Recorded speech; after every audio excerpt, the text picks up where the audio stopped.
요즘 많은 사람들이 어렵고 힘든 삶의 형편을 고백하고 있습니다. 경제적으로 어려움을 고백하는 분들도 있고, 또 사랑하는 이를 잃은 크나큰 아픔을 고백하는 일도 있고, 또 생각지 못했던 사건에 연루되어 난감해하는 어처구니 없는 고통 속에서 한숨을 쉬는 분들도 있습니다. 많은 분들이 어렵고 힘든 이 상황 속에 있을 때에 믿음을 가진 우리들이 어떻게 해야 할까? 어떠한 상황 속에서도 소망을 붙잡을 수 있는 것, 바로 그것이 이 어렵고 힘든 상황 속에 살아가는 우리들이 해야 할 일이라고 믿습니다. 여러분들이 오늘 어떤 아픔, 어떤 고통, 어떤 괴로움을 안고 살아가고 있는지 모르겠습니다. 그러나 중요한 것은 그 상황 속에서도 믿음으로 영원한 소망을 움켜잡고 나아가는 겁니다. 저는 오늘 이 본문의 말씀을 통해서 우리의 어려움과 아픔으로 대별할 수 있는 이 혈루증을 고친 여인처럼 우리도 우리의 문제를 해결하고 주님 앞에서 기뻐하는 은혜의 삶을 여러분과 함께 나누려 합니다. 오늘 우리가 읽은 이 본문은 혈루증을 앓았던 여인의 사연을 소개해 줍니다. 혈루증은 여인의 월경과 상관없이 피를 쏟는 질병입니다. 이스라엘 사람들은 종교적인 정결을 굉장히 소중히 여겨서 자연적인 월경조차 부정한 것이다 여겼던 사회였습니다. 그런데 시도 때도 없이 피를 흘리는 이 혈루증은 그 사람의 삶을 너무나 힘들게 했던 것입니다. 그들이 금과 옥조처럼 여기는 율법에 의하면 이 월경하는 여인은 부정하다 했던 겁니다. 근데 부정한 사람이 어떤 물건을 만지면 그 물건이 어떻게 됩니까? 그 물건도 부정해집니다. 그러니까 이 사람이 다른 것들을 만지거나 어떤 일을 행함으로 점점 부정해지는 것을 막기 위해서 이 사람들을 격리시켰던 것이지요. 말하자면 이런 병을 앓고 있는 사람은 육신의 고통뿐만이 아니라 사랑하는 이들 가정으로부터도 격리되어야 하는 아픔을 겪어야 했습니다. 사회생활이 불가능한 삶을 살아야 했다는 것이지요. 그러니까 이 혈루병자는 미래에 대한 소망도 또 아름다운 꿈도 꿀 수 없는 정말 불쌍한 사람이라는 것이지요. 이 여인이 오랜 병을 고쳐보고자 많은 의사들을 찾아가 보았으나 허사였습니다. 돈은 돈대로 다 허비했고 건강은 점점 안 좋아졌습니다. 가난에 허덕이게 되었습니다. 그런데 이 여인을 힘들게 했던 것은 질병이나 가난뿐만이 아니었습니다. 사람들의 냉대와 비난, 조롱, 이것도 여인을 힘들게 했습니다. 아픈 사람의 마음을 헤아려서 동정해 주는 것이 아니라 많은 사람들은 저 사람이 무슨 잘못을 했나 봐, 아니면 저 사람의 조상들이 무슨 끔찍한 죄를 저질렀나 봐, 그 죄의 결과를 저 사람이 지금 겪고 있나 봐 하면서 이 사람을 냉대했던 겁니다. 얼마나 몸이 힘듭니까? 마음도 힘듭니다. 사람들로부터 받는 비난도 너무나 무겁습니다. 그래서 이 여인은 여러 가지 고통 속에서 허덕이고 있었습니다. 지옥 같은 그런 고통을 12년째 겪고 있을 때 예수님에 관한 소문을 듣게 됩니다. 예수님에 관한 소문은 이 여인에게 신락 같은 희망을 주었습니다. 이 신락 같은 작은 희망이 점점 커지기 시작합니다. 내가 예수님만 만나면 내 병을 고칠 수 있을 거예요. 오래전에 포기했던 내 꿈들, 오래전에 포기했던 내 삶의 계획들 다시 되찾을 수 있을지 몰라. 점점 그 작은 소망이 활화산처럼 커지고 이 폭발 직전에 이르게 되었던 거예요. 그래서 마냥 가만히 앉아 있을 수만 없었어요. 어떤 일이 있어도 내가 예수님을 만나야겠다. 여인은 그 결심을 하고 예수님을 만나러 나왔던 거예요. 그런데 예수님에게 가까이 다가갈 수가 없었습니다. 예수님 주변에는 너무나 많은 사람들이 모여 있었던 것입니다. 그 군중을 뚫고 예수님 앞에 나아간다는 것은 너무나 어려운 일이었습니다. 왜 그랬을까요? 여인은 병약했어요. 많은 사람들이 있는 곳에서 떠밀려 넘어지기만 하면 어떤 일이 일어날까요? 사람들 발에 짓밟혀 압사당할 수 있습니다. 어디 그뿐입니까? 사람들이 이 여인이 유출병자라는 사실을 알면 어찌하겠습니까? 사람들은 접근하지 말라고 자기 주변에 있는 돌을 들어 이 여인에게 던질 것입니다. 자신이 유출병을 앓고 있는 환자라는 사실이 알려지면 이 여인은 사람들로부터 돌에 맞아 죽을 수도 있었던 거예요. 굉장히 위태로운 상황이었지요. 하지만 이 어렵고 힘든 상황 속에서도 여인은 죽을 힘을 다해 군중을 해치고 나가 예수님의 옷을 붙잡은 거죠. 여인은 생각합니다. 내가 그의 옷에만 손을 대어도 구원을 받으리라. 이 생각 하나, 오직 이 생각 하나만 가지고 여인은 나아가 예수님의 옷을 만졌던 것입니다. 옷을 만지는 순간 여인은 깜짝 놀랐습니다. 신비한 힘이 그 여인의 몸에 생기기 시작했습니다. 혈루의 근원이 말랐습니다. 생명의 힘이 여인을 일으켜 세웠습니다. 새 힘이 솟았고 이제는 자신감이 생겼던 것입니다. 예수님은 많은 사람들이 밀고 밀치고 에워싸고 몸싸움을 하는 중에 힘이 빠져나간 것을 알았습니다. 그래서 예수님이 말씀을 하십니다. 누가 내 옷에 손을 대었느냐. 이 이야기를 듣고 있던 제자들이 너무 질문 자체가 말이 되지 않잖아요. 왜 말이 되지 않아요? 예수님 주변에는 너무나 많은 사람들이 예수님에게 다가와서 예수님과 부딪히고 몸이 이렇게 스치고 옷깃을 스치는 정도는 아무것도 아닌데, 아니 예수님 질문 같은 질문을 하셔야죠. 지금 얼마나 많은 사람들이 지금 예수님과 부딪혔는데 지금 누가 내 옷에 손을 대었느냐, 그게 뭐 이렇게 중요합니까? 제자들이 그렇게 반응을 했던 것이죠. 근데 이 말씀은 이 여인의 마음에 탁 꽂힌 거예요. 야, 나를 두고 하는 말씀이구나 하고 여인은 얼른 예수님 앞에 나아가 제가 그랬습니다 하고 고백했어요. 그때 예수님이 여인을 칭찬합니다. 딸아, 내 믿음이 너를 구원하였으니 평안히 가라. 내 병에서 놓여 건강할지어다. 여인은 기뻤어요. 구원의 감격, 구원의 기쁨, 육신의 질병에서 헤어난 그 큰 기쁨을 가지고 집으로 돌아갈 수 있었던 겁니다. 저는 이 말씀이 오늘 우리에게 성취하는 비결을 알려준다고 믿고 있습니다. 하나를 생각해 보세요. 여기 많은 사람들이 왔었지요. 그 사람들도 예수님의 옷깃을 스쳤겠지요. 스쳤을 뿐만이 아니라 예수님과 부딪히기도 했겠지요. 그런데 왜 그들에게는 놀라운 일이 일어나지 않았습니까? 왜 그들에게는 엄청난 기적이 일어나지 않았습니까? 분명히 이 여인이 치유함 받은 일에는 어떤 비결이 담겨 있을 거다 하는 생각을 가질 수 있지 않습니까?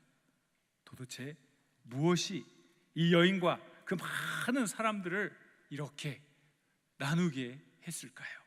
무엇이 이 여인은 이 성취하는 믿음 그리고 자신의 소원을 이루는 그 복을 누릴 수 있었을까요?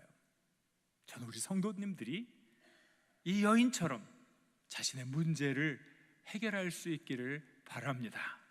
이 여인은 혈루증이었지만 여러분은 여러분들 나름대로 아주 골치 아픈 문제, 아주 골치 아픈 어려운 일을 지금 다루고 있습니다. 그 문제를 해결해야 되지 않겠습니까?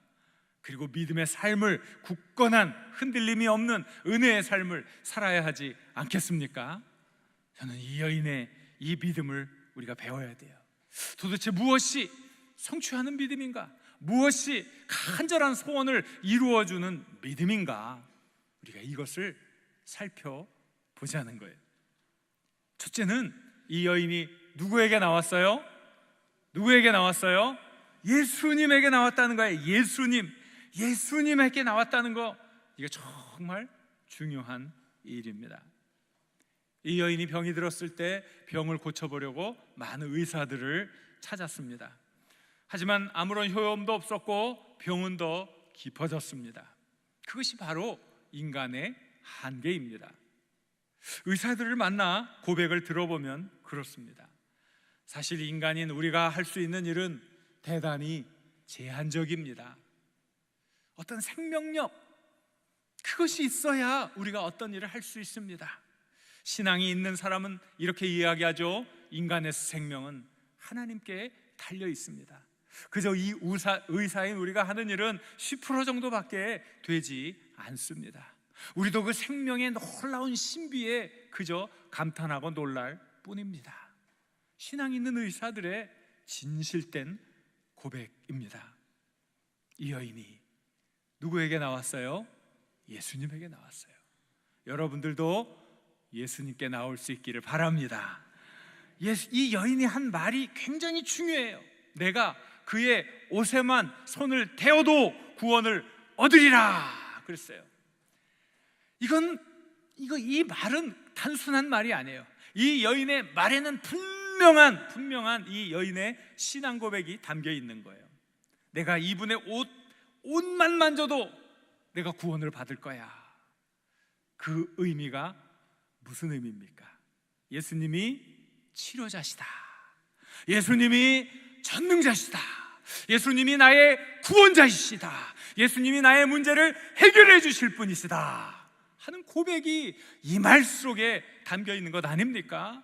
무턱대고 나온 게 아니란 말이에요. 이 여인의 이 말 속에는 예수님이 전능자시고 예수님이 치료자이시고 예수님이 내 문제를 해결해 주실 전능자라는 고백이 담겨 있는 것 아닙니까? 그러니까 이 문제가 해결될 수 있었던 거예요. 예수님이 어떤 분이십니까? 우리 히브리서 12장 1절 2절 말씀에 보면 이런 내용이 나와요.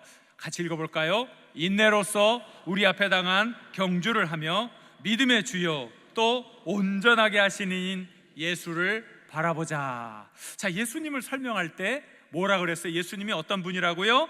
온전하게 하시는 이다. 우리의 부족함을 완벽하게 채워주시는 분이시다. 우리의 허물을 예수님의 사랑으로 덮어주시고 하나님의 자녀로 온전히 회복시켜 주시는 분이다.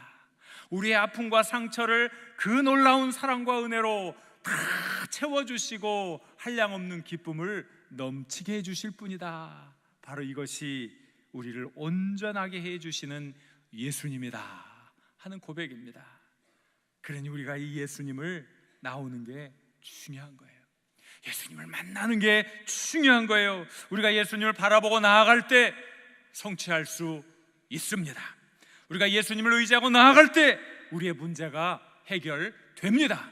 우리가 예수님을 믿고 순종할 때 우리의 소망이 이루어집니다. 여러분도 이 예수님을 만나고 이 예수님의 능력을 힘입으시기를 간절히 바랍니다. 요즘 이 시대 가장 큰 문제가 무엇입니까?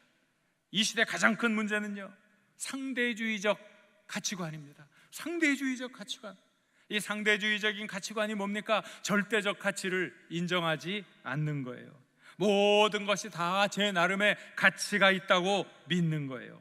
이런 생각이 지배하면 악한 것을 악한 것이라 얘기해도 당신은 말을 잘못했습니다 이러는 거예요. 악한 것에도 제 나름의 가치가 있습니다 이야기를 하는 거예요. 참 황당한 일이지요. 동성애가 잘못된 것이고 악한 것입니다 이렇게 얘기하면 그게 왜 악하고 왜 잘못된 것입니까? 이것은 한 사람의 개인적인 성적 지향입니다. 이상한 말을 만들어내서 그것이 잘못이 아니라고 이야기를 하고 있어요. 왜 그래요? 이게 상대주의적인 가치관이 상대주의적인 가치관, 절대적인 선이 없다고 생각을 하는 거예요. 그러면서 사람들의 정신을 자꾸 혼란 가운데 빠뜨려가는 거예요. 예수님이요? 물론 훌륭한 분이죠. 부처님이요? 그분도 훌륭합니다. 공자님이요? 그분도 훌륭하시지요. 다 모든 사람이 훌륭하다고 하면서 예수님도 그 훌륭한 사람 가운데 한 사람이라고 생각하는 것이 상대주의적인 가치관이란 말이에요. 이러한 정신이 이 사회를 흔들고 있어요. 악을 악이다, 선을 선이다 말하지 못하게 하고, 저마다 모든 것이 다 가치가 있다고 말하게 함으로써 우리의 영혼을 해치는 악한 사탄의 괴계가 이 세상을 지금 지배하려고 하는 거예요. 우리가 절대로 이런 점에 있어서 착각하면 안 됩니다. 구원의 유일한 길은 오직 예수님뿐임을 여러분들이 확실히 믿으시기를 바랍니다. 성경에서도 분명히 말씀해 주시지 않습니까? 천하 인간의 구원을 얻을 만한 다른 이름을 우리에게 준 적이 없다고, 오직 예수님만이 우리 구원의 유일한 길이라고 말씀해 주셨습니다. 여러분이 이 예수님을 만나셔야 해요. 이 예수님과 함께 동행하셔야 돼요. 여러분의 어려운 문제도 이 예수님을 통해 해결해야만 합니다. 이것이 우리 믿음의 핵심이고 모든 것입니다. 사랑하는 여러분 모든 문제를 해결해 주시는 예수 그리스도를 만날 수 있기를 바랍니다. 예수 그리스도를 믿으시기를 바랍니다. 오직 예수의 은혜와 평강만이 우리를 온전케 하신다는 이 분명한 사실을 확신 있게 믿으시길 바랍니다. 이게 제일 중요한 거예요. 또 두 번째는 목표가 분명해야 돼요. 목표가 구체적이어야 돼요. 이 여인은 목표가 정말 분명하고 구체적이었어요.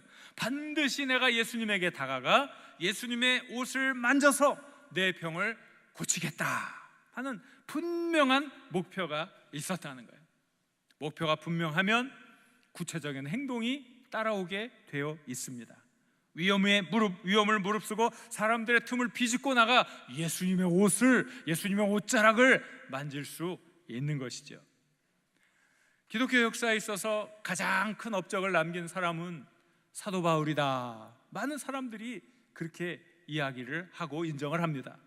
사도 바울이 참 많은 일을 했는데, 그가 그렇게 짧은 시간에 많은 일을 할 수 있었던 이유가 있어요. 우리가 잘 아는 내용이지만 고린도전서 9장 25절 26절에 있는 말씀을 같이 읽어보겠습니다. 이기기를 다투는 자마다 모든 일에 절제하는 승리자의 관을 얻고자 하되 우리는 썩지 아니할 것을 얻고자 하노라. 그러므로 나는 다름질하기를 향방 없는 것 같이 아니하고 싸우기를 허공을 치는 것 같이 아니하며, 영원한 썩지 않는 생명의 관을 얻고자 하는 분명한 목표가 있었다. 이 목표를 얻기 위해 방향을 바르게 정하고 나아갔다. 허공을 치지 않고 정확한 목표를 쳤다 하는 얘기죠. 거룩하고 귀한 목표를 향해서 가지치기를 했다. 쓸데없는 일들 다 잘랐다 하는 것이죠. 우리들 주변에서도 이런 일들이 너무나 많이 있지 않습니까? 어떠한 일을 하는데 일 못하는 사람의 특징, 중요하지 않은 일에 너무 많은 시간과 에너지를 소비하는 거예요. 정말 중요한 일, 정말 해야 할 일, 이 분명한 목표를 세워놓고 그 일에 집중해서 그 일을 해야 하는데 그 일은 하지 않고 엉뚱한 일만 하고 있는 거예요.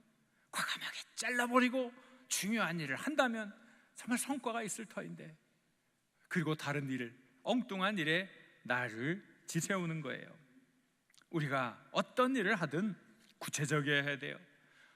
목표도 구체적이고 미래도 구체적이고 미래의 소망과 계획도 구체적이어야 돼요. 우리들이 쓰는 말 중에 맹목적이라는 말이 있어요. 이것처럼 나쁜 말이 없어요. 왜 무슨 일을 하는데 목적이 없습니까? 목적 없이 일을 합니까? 큰 일이든 작은 일이든 그것이 중요한 게 아니라 큰 일이든 작은 일이든 목적에 맞게 일을 하면 우리의 삶의 열매가 풍성해지는 거예요. 발명왕이라고 알려진 토마스 에디슨은 굉장히 많은 발명품을 만들어냈어요. 한 사람이 어떻게 이렇게 많은 일을, 이렇게 큰 업적을 남길 수 있었는가? 놀라운 일이지요.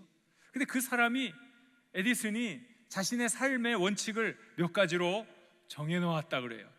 그것이 도움이 좀 될 거예요. 뭐냐면 첫째는 목표를 분명하게 정했다. 목표를 분명하게 정했다. 두 번째는 뭐예요? 그 목표를 분명하게 정했으니까 목표를 이루기 위해 명확한 계획을 세웠다 이거예요. 명확한 계획을 세웠다. 셋째는 그 일을 언제까지 끝날 것인가 마감할 날짜를 정했다 이거죠. 그리고 하루에 2번 이상 자신이 이룰 목표를 소리내어 말했다. 그러니까 목표에 집중하기 위해서 하루에 2번 이상 이걸 해야지, 이걸 이루어야지 하다 보니까 많은 업적을 남길 수 있었노라 하는 고백을 우리가 들을 수 있습니다. 우리들이 분명한 목표를 가지고 최선을 다하여 열심히 나아갈 때 우리의 삶에 분명하고 구체적인 열매가 맺힐 줄 믿습니다. 사랑하는 여러분, 다시 한번 돌아보세요. 오늘의 삶, 오늘 하루의 삶도 작은 계획에서부터 시작되는 거예요. 정말 하나님이 나를 통해 이루고자 하시는 구체적인 일이 무엇인가를 생각하면서 나아갈 수 있기를 바랍니다. 반드시 하나님께서 여러분들 삶 속에 문제들을 해결해 주시고 또 그것 넘어설 수 있는 능력과 은혜를 더하여 주실 것입니다. 또 우리 세 번째로 무슨 이 여인의 모습 속에는 뭐가 있었냐면요, 난관을 뚫고 나아가는, 목숨을 거는 헌신이 있었던 거예요. 이게 헌신이라고밖에 말할 수가 없는 거예요. 이 여인이 그 많은 사람들의 장벽을 뚫고 예수님에게 나아간다는 것은, 이것은 보통 일이 아니지요. 목숨을 건 일이지요. 죽음을 각오한 일이다 이거예요. 세상에 쉬운 일은 저절로 이루어집니다. 악한 일은 저절로 이루어집니다. 그러나 선하고 의미 있는 일은 반드시 그 뒤에 큰 희생이 따르게 되어 있습니다. 그래서 우리들이 정말 귀한 일들, 아름다운 일들 잘 감당하는 그런 일들이 있어야 하겠지요. 그러면은 우리들이 어떻게 해야 하겠습니까? 결단력, 용기, 인내, 최선의 노력을 다 할 때 우리들은 여기에서 열매를 얻을 수 있습니다. 우리 야고보서 1장 4절은 이렇게 말씀해주고 있습니다. 같이 읽겠습니다. 인내를 온전히 이루라. 이는 너희로 온전하고 구비하여 조금도 부족함이 없게 하려 함이라 라고 말씀합니다. 우리의 삶이 어렵다고 해서 포기해서는 안 될 이유가 여기에 있습니다. 하나님은 우리들이 온전해지기를 원하십니다. 그러므로 인내하라. 참고 견디라는 것이죠. 참고 버티라는 것이죠. 오늘 내가 당하고 있는 이 아픔, 절망적인 상황, 이것 안에 그릇되고 잘못된 생각을 하는 것이 아니라 이것을 내가 이겨내고 극복하기를 우리 하나님이 원하고 계십니다. 여러분들께서 여러분의 완성을 향해 하나님이 계획해 놓으신 그 모든 일들을 향하여 전진해 나아갈 수 있기를 바랍니다. 제가 가지고 있는 간절한 소원, 간절한 바람, 그게 무엇일까요? 여러분들의 삶에 놀라운 신앙의 결과들이 맺혀지는 거죠. 내 삶에는 이런 어려움이 있었어요. 이런 아픔이 있었어요. 그런데 세상적인 방법이 아무것도 통하지 않을 때 제가 정말 예수 그리스도를 만나고 기도 가운데 하나님의 능력을 체험했습니다. 하나님의 은혜를 체험했습니다. 하나님이 해결해 주시는 기쁨을 누렸습니다. 이 고백을 제가 많이 듣는 것이지요. 여러분, 그러나 결코 그 과정이 쉽지는 않습니다. 구약 성경에도 보면 에스더라는 여인이 나오지요. 권력과 하만의 모략에 의해 그 땅에 살고 있던 모든 유대인들이 다 죽을 운명에 놓였을 때에 모르드게가 에스더를 찾아옵니다. 이 위기 상황 가운데서 이 위기를 헤쳐나갈 사람은 너밖에 없구나. 근데 이 에스더가 왕 앞에 나간다는 것은 죽을 수밖에 없는 상황이거든요. 왕이 부르지 않으면은 왕비일지라도 왕 앞에 나아갈 수 없는 규례가 있기에 내가 어떻게 왕 앞에 나아갑니까? 그때 이제 모든 이들에게, 그 땅에 있는 모든 유대인들에게 3일 동안 물도 마시지 않는 금식을 하라고 하지요. 나를 위해 3일 동안 물도 마시지 않는 그런 금식을 하십시오. 그리고 그 다음에 내가 죽으면 죽으리다 하는 심정으로 나아가겠습니다. 그 땅에 있는 모든 유대인들이 3일 동안 물 한 모금 마시지 않으며 금식을 했습니다. 그리고 에스더가 왕 앞에 나아갑니다. 희생이 있었다는 거예요. 헌신이 있었다는 거예요. 그저 공짜로 얻지 않았다는 거예요. 많은 이들의 3일간의 금식, 그리고 에스더가 목숨을 내어놓고 나가는 그 헌신 가운데 하나님께서 그들의 정성을 보신 것이지요. 그들에게 기적의 은혜를 베풀어 주셔서 그 민족을 구원해 주셨던 것입니다. 바로 그것은 무엇입니까? 신앙으로 문제를 해결한 것 아니겠습니까? 여러분들이 신앙으로, 신앙적 결단을 통해 여러분의 문제들을 해결하시고 하나님의 은혜를 체험했노라 간증하는 것, 그 간증이 많아지는 것, 그것이 제 목회의 기쁨입니다. 여러분들 삶 속에서 예수님을 만나 놀라운 문제를 해결하는 일들이 많이 이루어지기를 간절히 축원합니다. 12의 혈루증을 앓았던 여인, 그 여인은 믿음의 성취를 이루었어요. 성취하는 믿음을 보여준 모범이었어요. 우리에게는 어떤 혈루증이 있습니까? 그것이 자녀의 문제입니까? 부부간의 문제입니까? 재정적인 어려움입니까?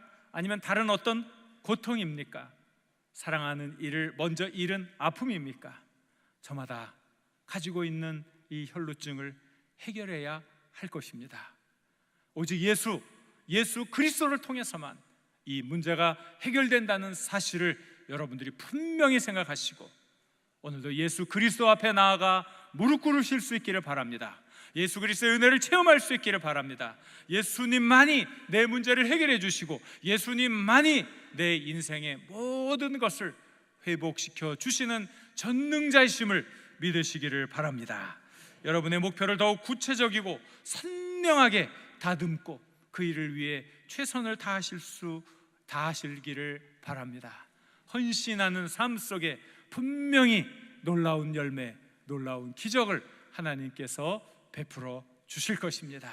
여러분들이 이 기적을 체험하는 주인공들이 되시길 우리 주님의 이름으로 간절히 축원합니다.